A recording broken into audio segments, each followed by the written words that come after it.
Democracy is the will of the people, the system that best enables incremental improvement to government policy, and the thing we should thank for producing Western success. Or so they say. These things may be true, but if so, I don't think they are as true as is commonly thought.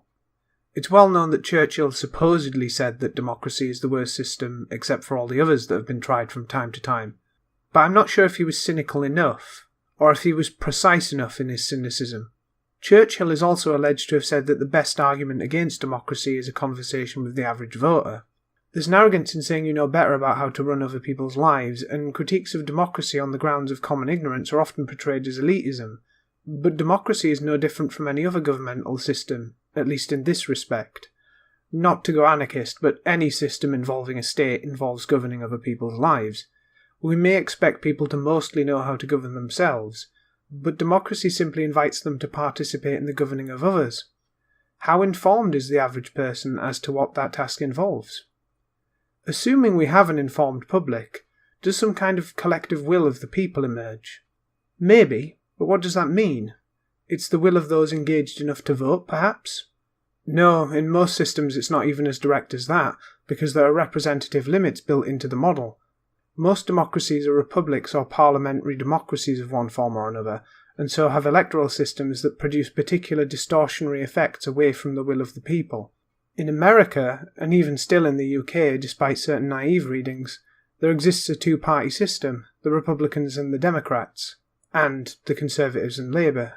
In the UK case, people can talk up the Lib Dems or UKIP or the Greens, but what good did it do the Lib Dems to become the mere lackeys of the Conservatives in a coalition?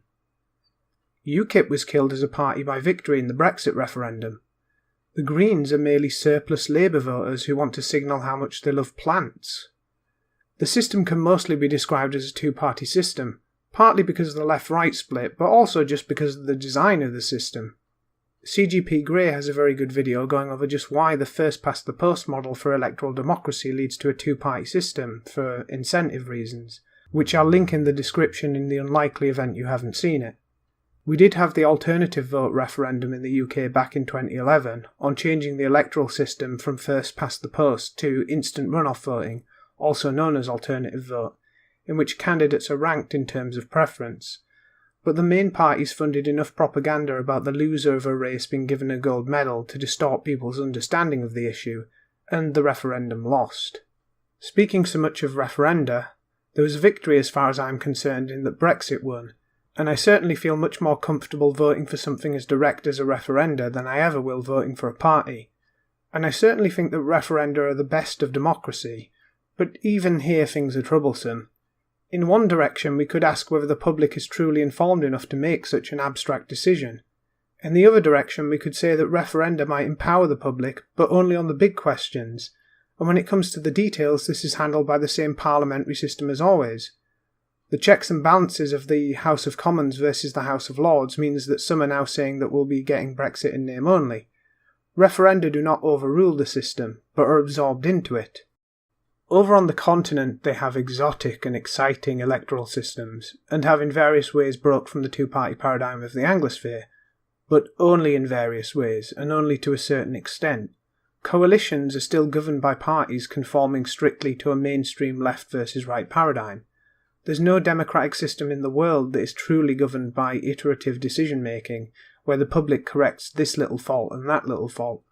The world over, even with the best system, the incentives involved in collective human decision-making have resulted in people ganging up in two big ideological blocks and voting to fuck the other guy in the most blunt way possible. As a system for making the best decisions, representative democracy could possibly have the benefit of not being a one-party dictatorship. But that's a small bar to clear as far as I'm concerned, and it's certainly stumbling on the way over. Of course, there really is peril on every side. If we did empower small parties, it would benefit me in one way in that I'm part of a minority ideological grouping that will see little representation otherwise, but it would also empower parties like the Communist Party of Great Britain, the BNP, minor Islamic parties and so on. I'm tempted to suggest striking these parties from the electoral register to reduce their odds to zero, frankly. You see, sometimes more democracy and more representation is also a problem, because more parties tailored to smaller interests means more conflict over the levers of state power, and you can kiss goodbye to all those checks and balances.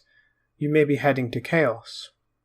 This is taken to its extreme in the idea of direct democracy, often considered the only true democracy, in which there are no parties and every issue could be considered a referenda.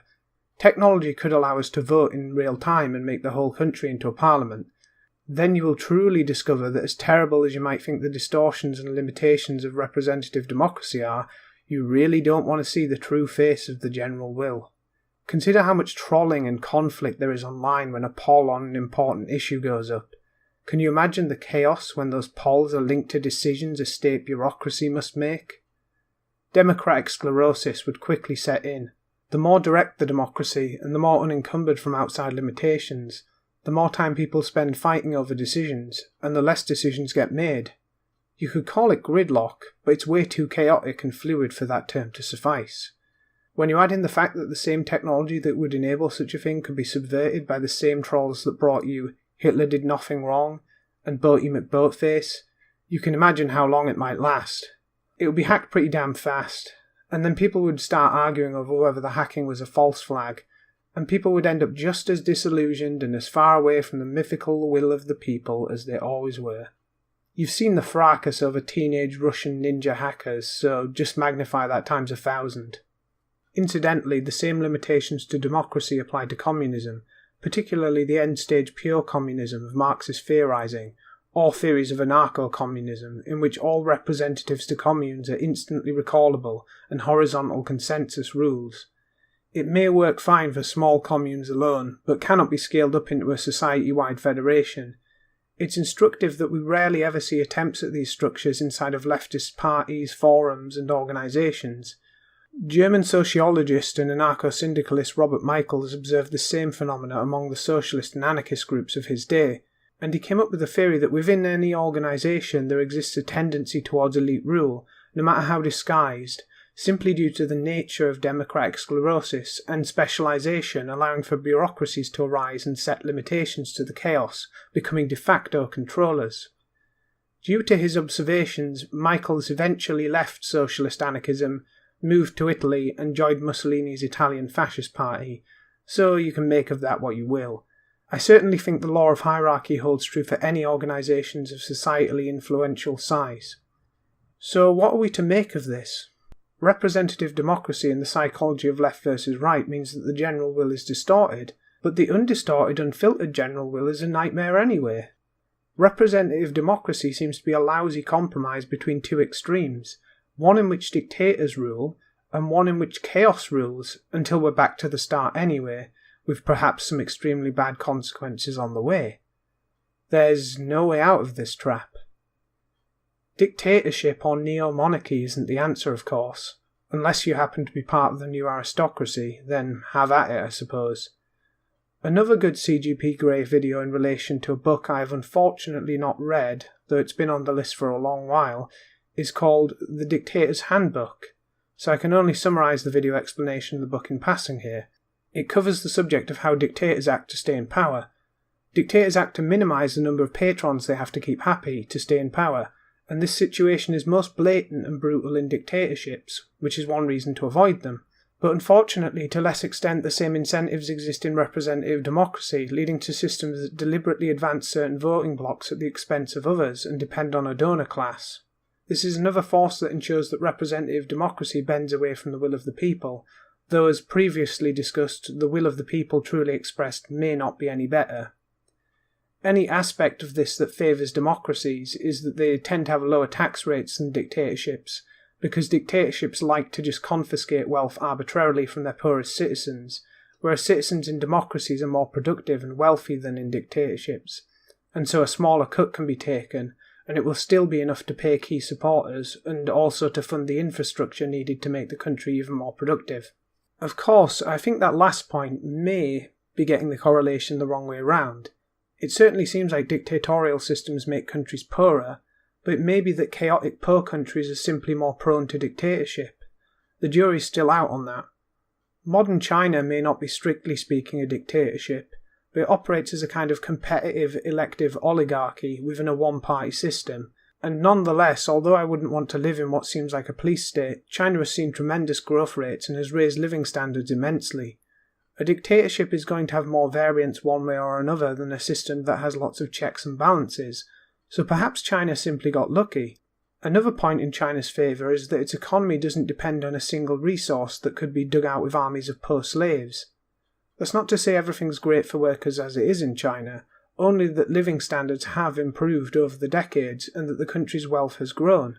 The jury's still out on whether dictatorships per se are poorer, or whether poor countries are more likely to become dictatorships, but either way, a wealthy dictatorship where the average living standard is growing may still not be a nice place to live for other reasons, and since the balance of power depends on a much smaller group of people, the leaders may not care much if that changes. The ultimate point of the keys to power argument is that the needs of democratic rulers are better aligned with the needs of at least more of the public.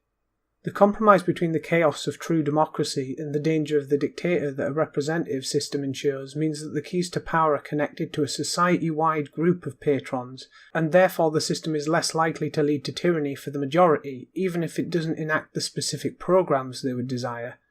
I can certainly agree with that.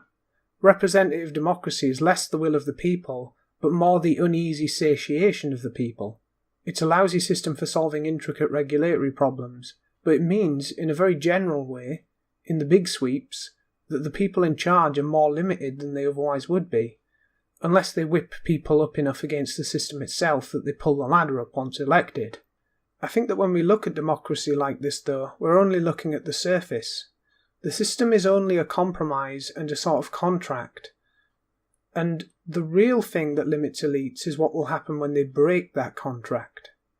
Either a well-armed populace will refresh the tree of liberty with the blood of tyrants, or the military and security forces will side against a dictator due to their oath to defend the prevailing system, or perhaps other reasons.